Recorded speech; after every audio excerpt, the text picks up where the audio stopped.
De tout temps, l'homme a eu besoin de se déplacer pour se nourrir, pour se loger et actuellement pour travailler et se divertir.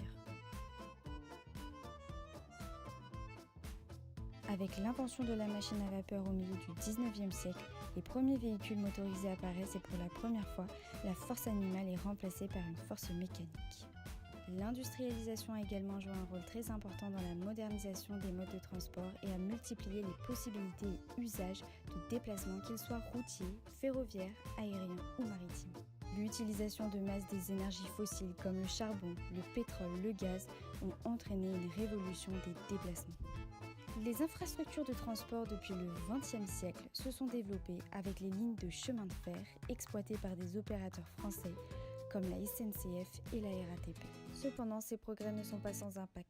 Les véhicules individuels ou collectifs à propulsion thermique, diesel et essence, dans les zones urbaines contribuent irrévocablement à la pollution de l'air, des eaux mais aussi des sols. La prise de conscience des énergies négatives de l'utilisation des énergies polluantes non durables au profit des énergies renouvelables est en plein essor.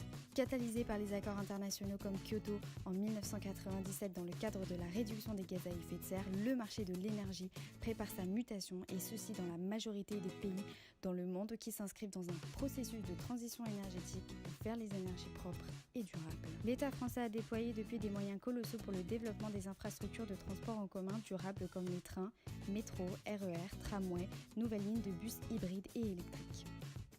Des aménagements urbains ont été favorisés vers les modes durables alternatifs, comme les pistes cyclables, les infrastructures de charge et de partage comme les vélos en libre service, qui s'inscrivent dans une politique visant à favoriser le développement des modes de transport urbains. Tout simplement, c'est un gain de temps et puis ensuite, c'est un moyen de transport qui a été mis en place au profit de l'environnement. Toujours plus innovants, de plus en plus présentes dans l'espace public parisien, les trottinettes électriques en libre service ont dû conquérir le paysage urbain. Cependant, il faut ajouter à cela le développement des déplacements durables comme les véhicules électriques et biocarburants. En parallèle, des mesures incitatives pour que les usagers abandonnent progressivement leur voiture sont mises en place, les solutions de covoiturage, la circulation alternée est autorisée selon le mode de critères défini par le gouvernement. Bonjour monsieur, quel mode de transport utilisez-vous? On utilise essentiellement la voiture et un petit peu le train. D'accord, et pourquoi? La voiture parce que c'est pratique, c'est-à-dire que j'arrive à caler plein de trucs dans ma voiture. Pensez de la place du coup de la voiture dans le développement durable. On va dire que c'est pas l'idéal.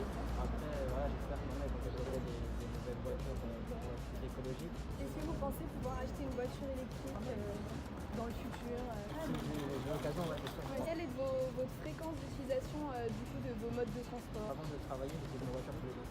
D'accord. Pourquoi est-ce que vous utilisez ce mode de transport? J'utilise les transports en commun dès que je viens sur Paris, même si les souterrains des métros sont les lieux les plus pollués de Paris. Je sais que c'est toujours mieux que d'utiliser la voiture.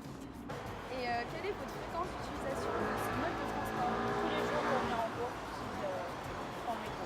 Est-ce que vous pensez que vous pourriez un jour acheter un véhicule électrique? Je pense que oui, juste pour le développement durable.